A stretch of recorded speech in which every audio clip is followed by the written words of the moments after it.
Hare Nama eva kevalam Kalo nasteva nasteva nasteva gatiranyata. Hare Nama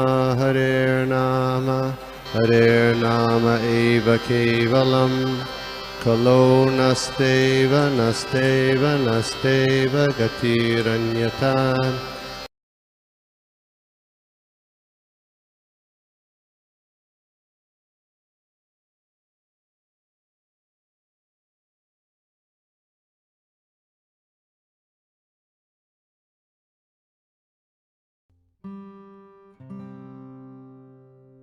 ओम नमो भगवते वासुदेवाय।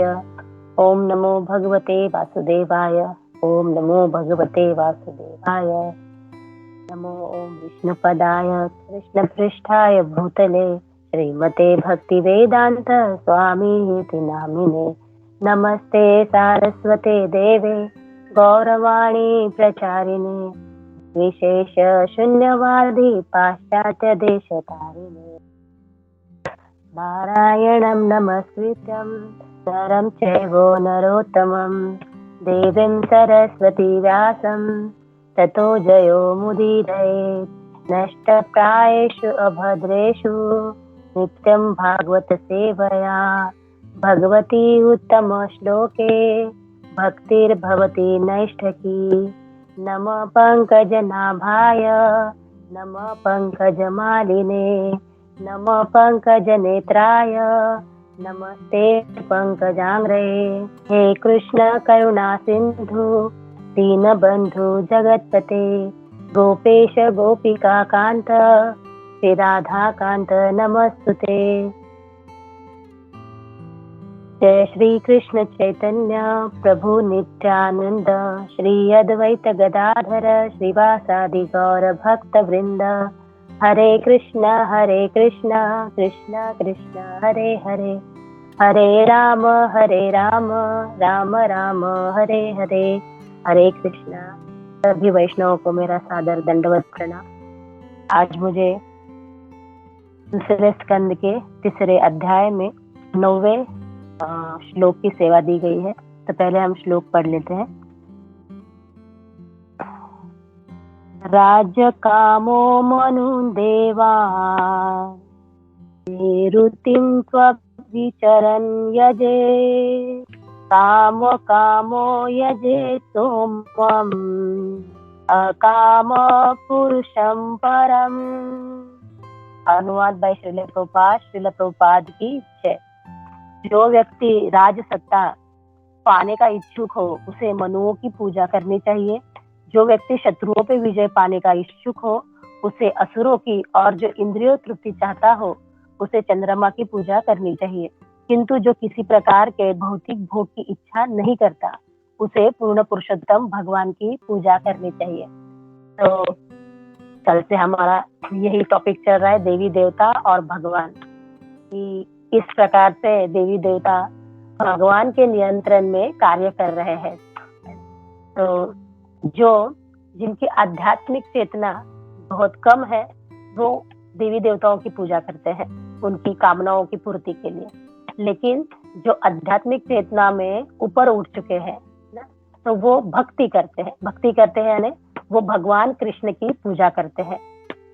तो कल जो एक पॉइंट डिस्कस हो रहा था कि अभक्त है ना, जो अभक्त के टॉपिक पे था कि भक्त देवी देवता इस तरह से, तो उसको एक अलग तरीके से भी कल मैंने उसको देखा कि उसको किस प्रकार से दो अर्थ उसके और भी निकल सकते हैं कि अभक्त यहाँ पे उन बद्ध जीवों को भी कहा गया है।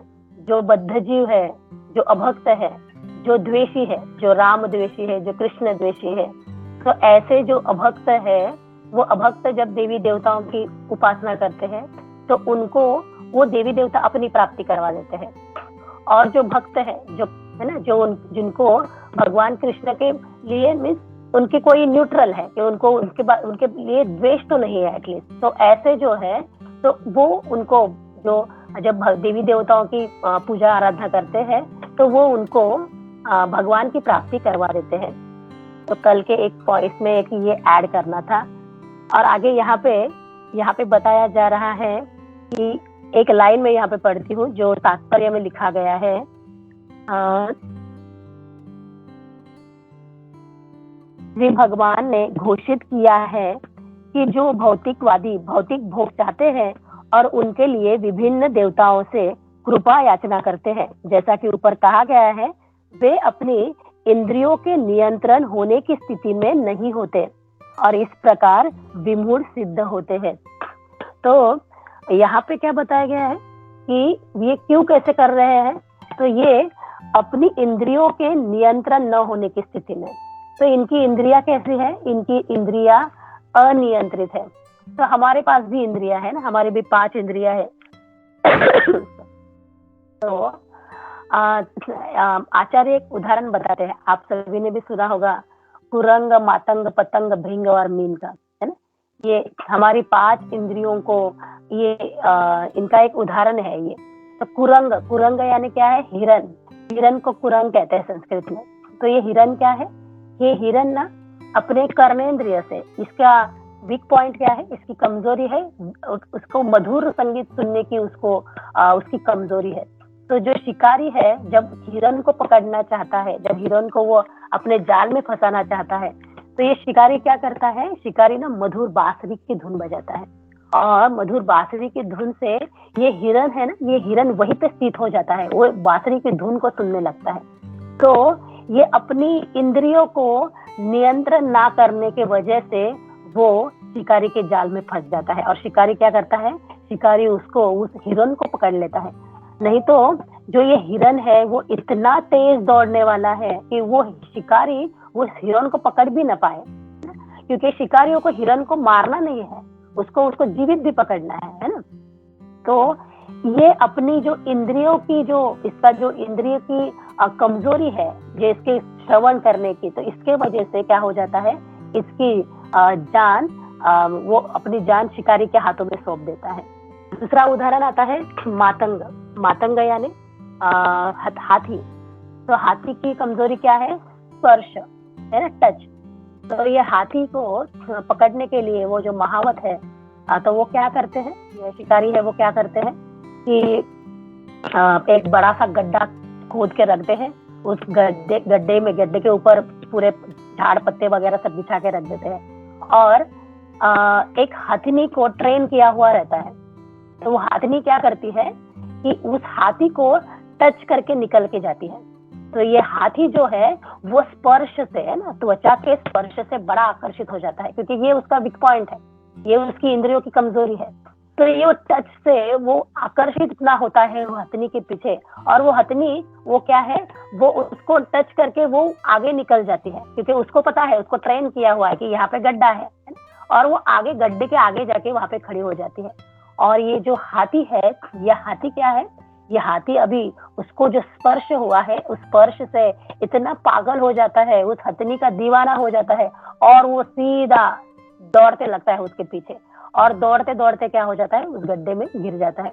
गड्ढे में जब गिरता है तो उसको 4-5 दिन के लिए कुछ खाना पीना कुछ नहीं दिया जाता, वो ऐसे ही भूखा रहता है, ताकि उसकी जो पावर है, क्योंकि वो इतना बलशाली है ना, पावरफुल है, तो उसकी पावर, उसकी कम है ना, उसको क्षीण की जाती है, उसको कमजोर किया जाता है, ताकि वो इतना बलशाली जानवर भी उस शिकारी के इशारे पे नाच सके।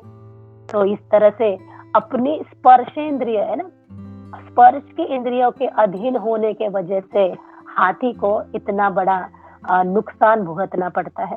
फिर आता है पतंग। पतंग जो है कीट है, ये कीट है, लेकिन ये कीट क्या होता है, ये अपने अभी इसके नेत्र से, अपने नेत्र से क्या देखता है, वो अग्नि को प्रज्वलित होते हुए दिखता है, और जो अग्नि की लौ है उसको जब वो देखता है वो इतना आकर्षित हो जाता है, उसको बड़ा प्रेम हो जाता है उससे, उस अग्नि की लौ से, और वो उसके ऊपर सॉरी, तो उस अग्नि के लौ के ऊपर वो झपट पड़ता है ना, और वो झपट पड़ता है और मर जाता है उस अग्नि में जल के। तो ये उसके नेत्र क्या देख रहे हैं, वो अग्नि की वो चमक से वो आकर्षित हो रहा है ना। तो ये पतंग अपने इस इंद्रियों को कंट्रोल न करने की वजह से क्या हो गया, उसने अपनी जान गंवा दी है। फिर आता है भृंग। भृंग यानी भौरा। भौरा क्या है, भौरे को मधुर मधुर फूलों के पुष्पों पे जाके उनका मधु लेने की उसकी आदत है।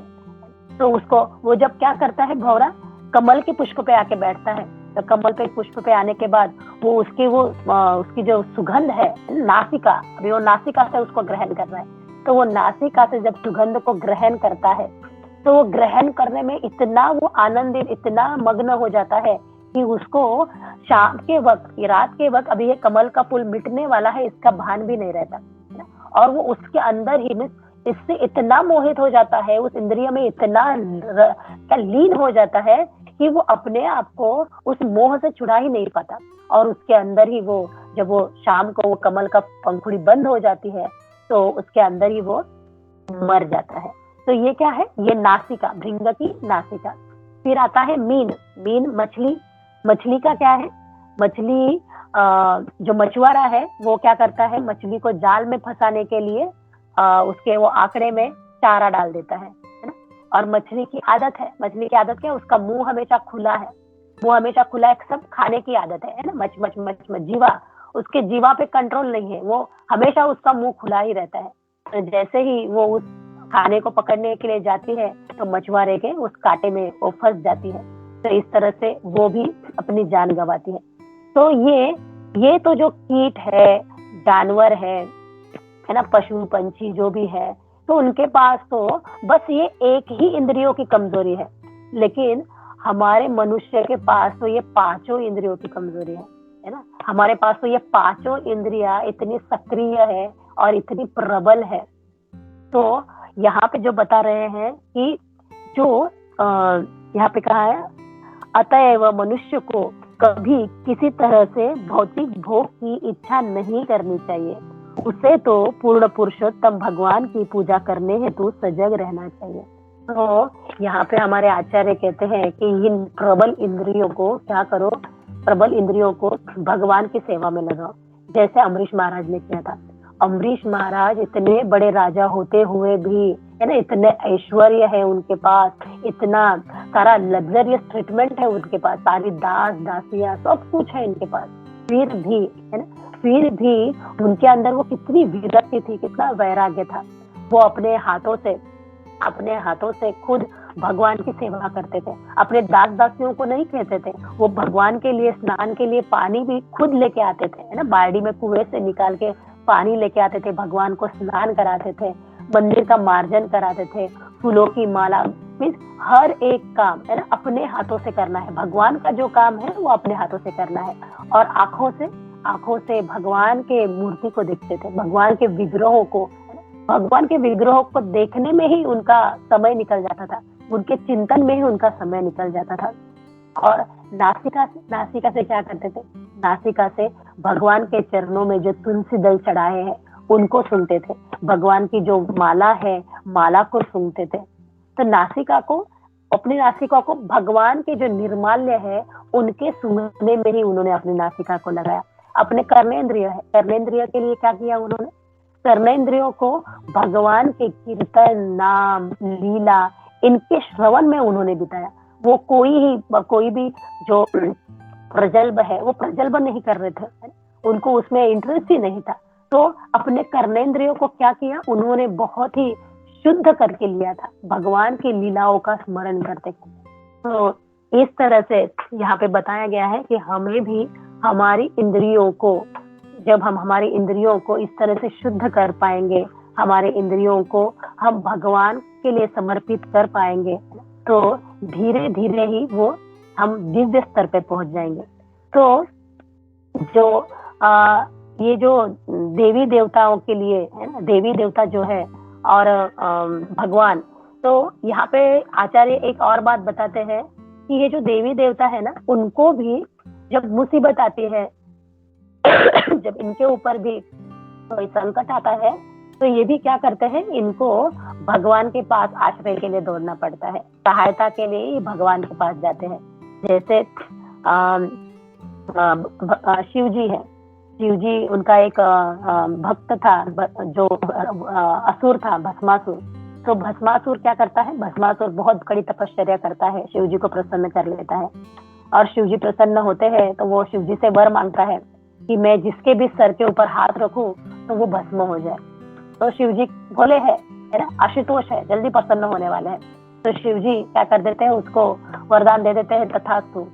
और अभी शिव जी से ये वर मिलने के बाद वो जो भस्मासुर है वो पार्वती माता से आकर्षित हो जाता है और उसके मन में लोभ उठता है कि मैं यदि शिव जी को भस्म कर दूं उनके सर के ऊपर हाथ रख के तो मैं पार्वती माता को भोग कर सकूंगा। और वो अब क्या करता है, शिव जी के पीछे दौड़ता है।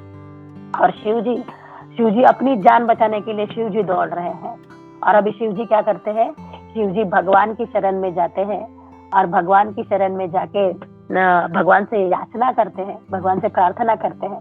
और अभी भगवान एक सन्यासी का भेष लेके आते हैं। सन्यासी का भेष, हाथ में कमंडलू है, मृगछाल है ना, पूरा सन्यासी का भेष लेके आते हैं।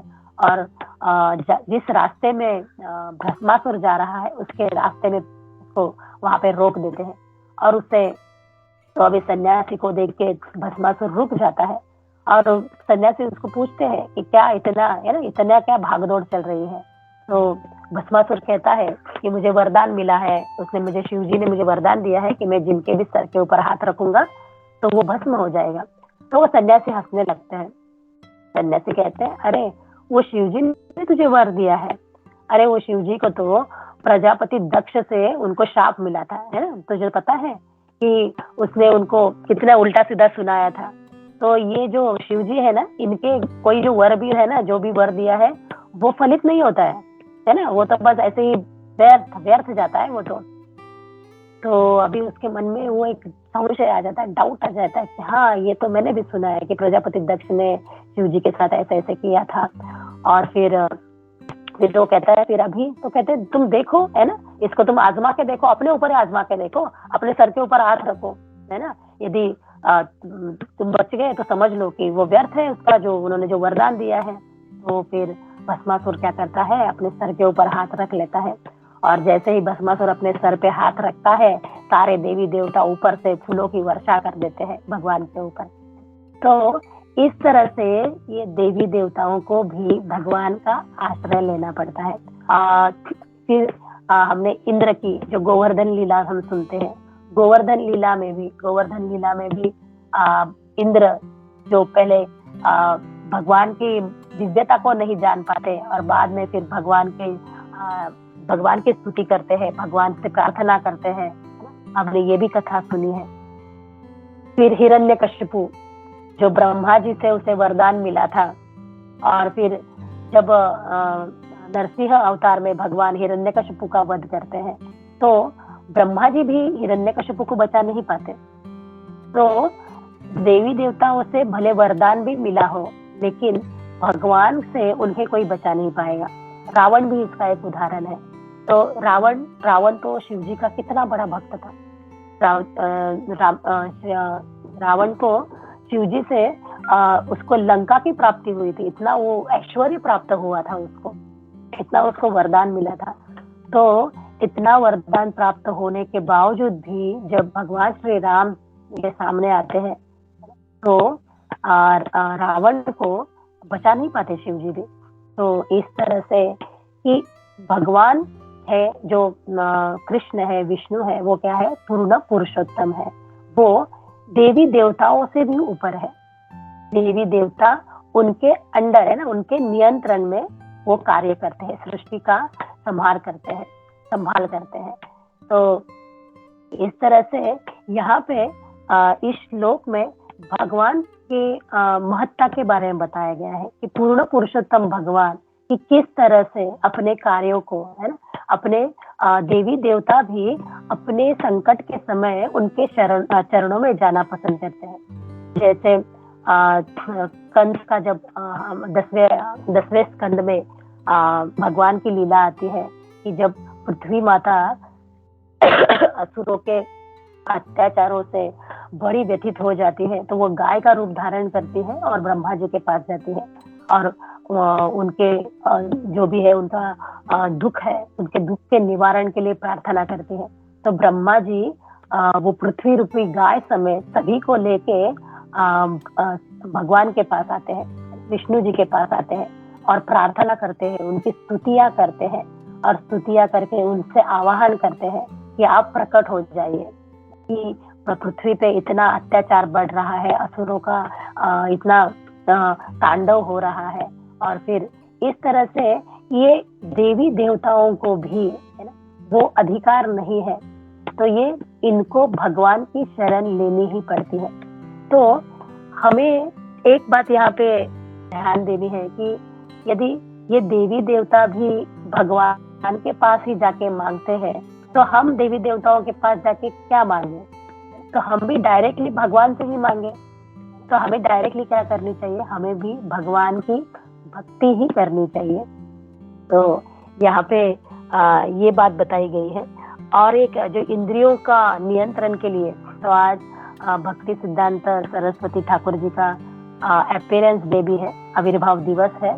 तो उन्होंने भी, अभी आप तो सब जानते ही है उनके सारे कथाएं वगैरह, तो उनको लॉयन गुरु भी कहा जाता है, लेकिन उनका एक पॉइंट के ऊपर वो ज्यादा चर्चा करते हैं, ध्यान देते हैं।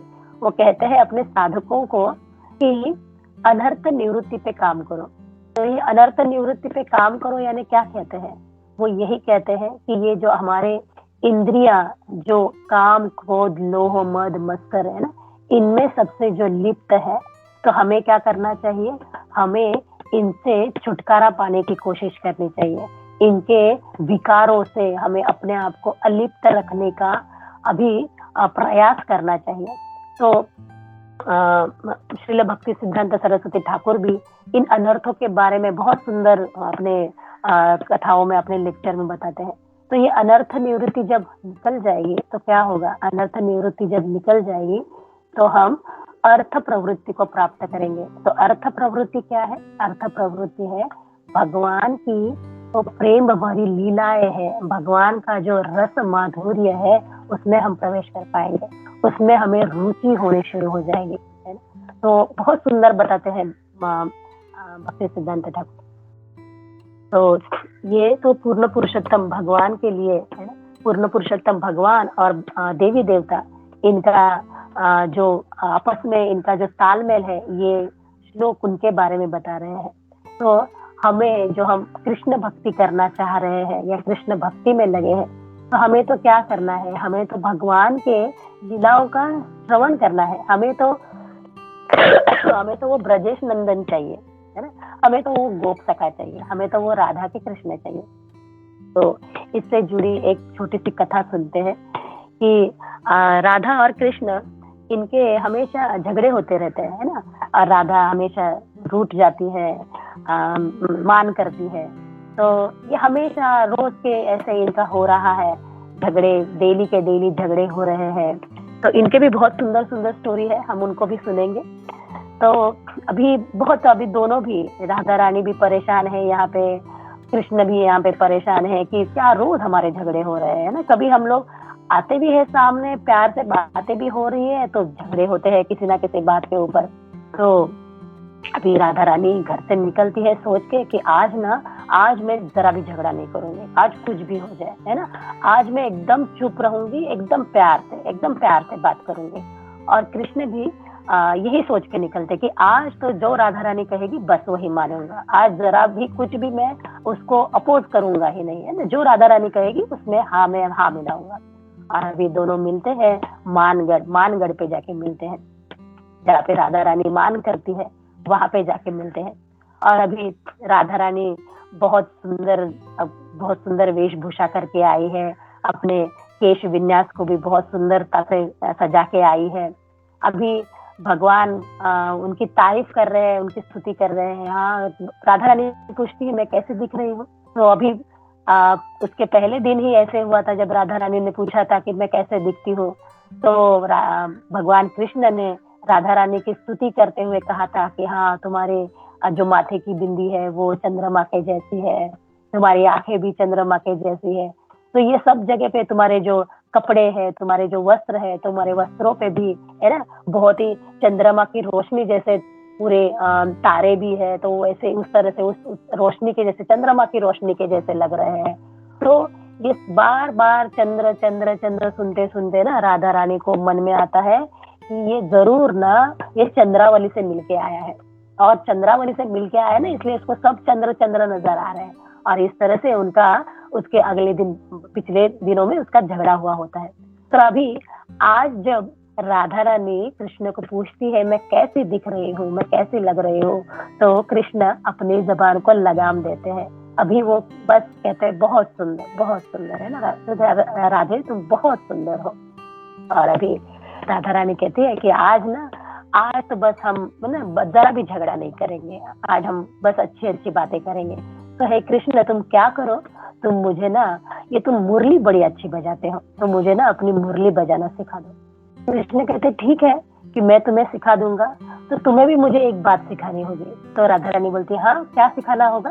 तो कहती ये तुम जो रूठती हो ना राधे रानी, ये बार बार तुम्हारा रूठना, तो मुझे भी ना ये रूठना सिखा दो। तो राधा रानी कहते हैं ये तो कोई थोड़ी सीखने की बात है ना, ये तो बस ऐसे ही हो जाता है।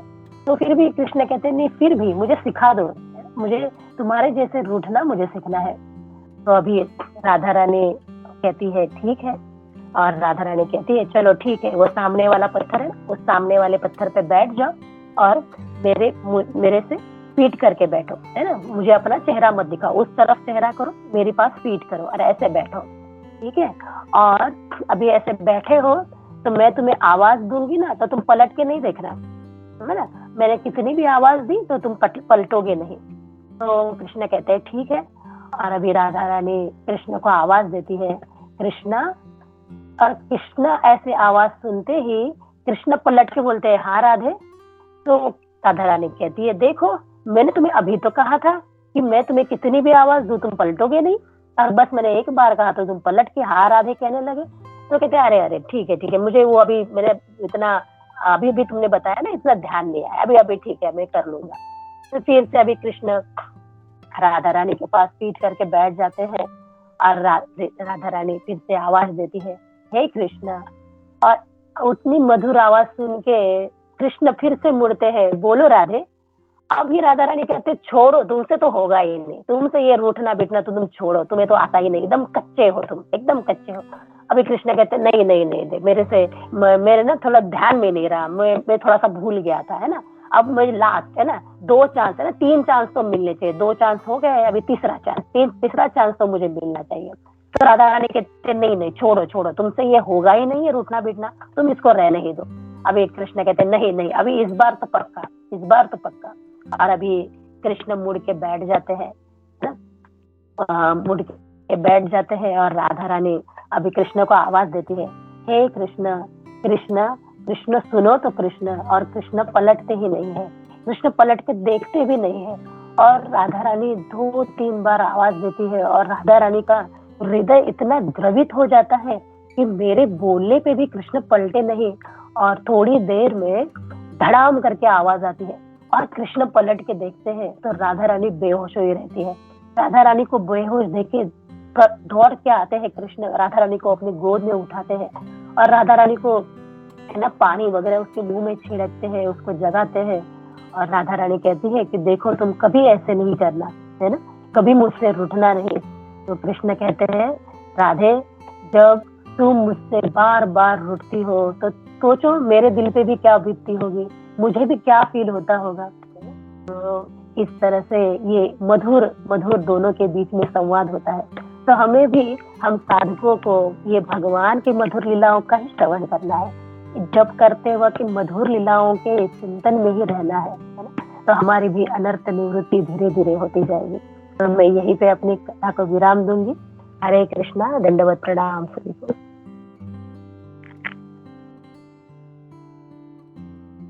हरे कृष्णा माता जी, दंडवत प्रणाम। बहुत सुंदर। और लास्ट में जो अपने राधा कृष्ण की लीला के बारे में बताया तो बहुत सुंदर था। बहुत बहुत धन्यवाद माता जी क्लास देने के लिए। हरे कृष्णा। दंडवत प्रणाम माता जी। Hare Krishna. All glories to Srila Prabhupada माता जी। All glories to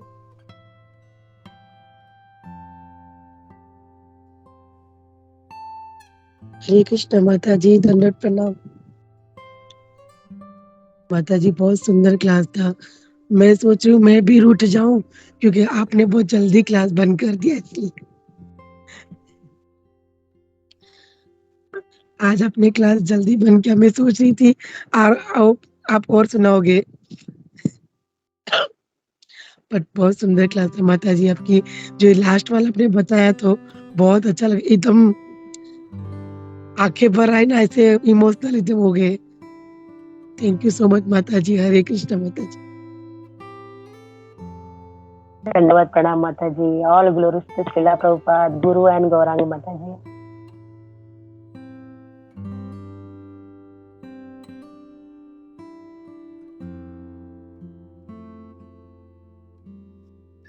Hare Krishna Mataji, Dandavat Pranam.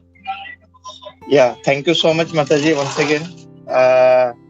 बहुत कल से जो आपका जो टॉपिक था माताजी, इट वाज वेरी नाइस और it was continue to till today also. And बहुत अच्छा है माताजी, आप मतलब बहुत अच्छे से जो लीलाएं वगैरह बताते हैं। इट वाज वेरी नाइस, मतलब इतना मधुर लगता है सुनने को भगवान की लीलाएं। और डेफिनेटली माताजी बहुत अच्छा लगा माताजी आज का क्लास भी, कल भी बहुत सुंदर आपने बताया और आज भी बहुत सुंदर से आपने इसको बताया माताजी। So thank you so much माताजी। हरे कृष्णा। हरे कृष्णा, दंडवत प्रणाम। यहाँ पे आप सभी ना शुद्ध भक्त हो प्रभु, तो इसीलिए आप सभी को ये कथाएं सुनने में बड़ी रुचि आती है। हरे कृष्णा, दंडवत प्रणाम।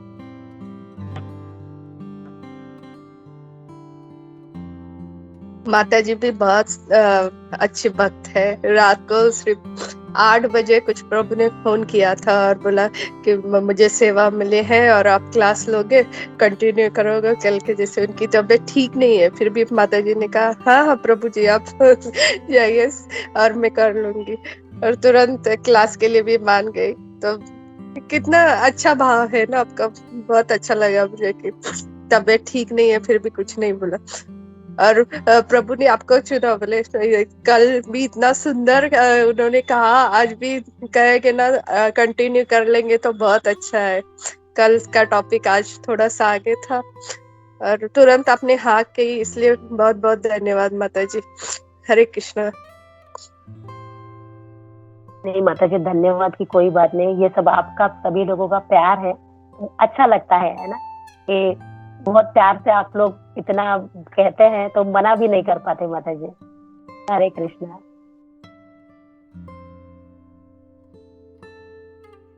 माता जी यहाँ पे विराम करेंगे क्या? किसी का कोई टिप्पणी नहीं है तो।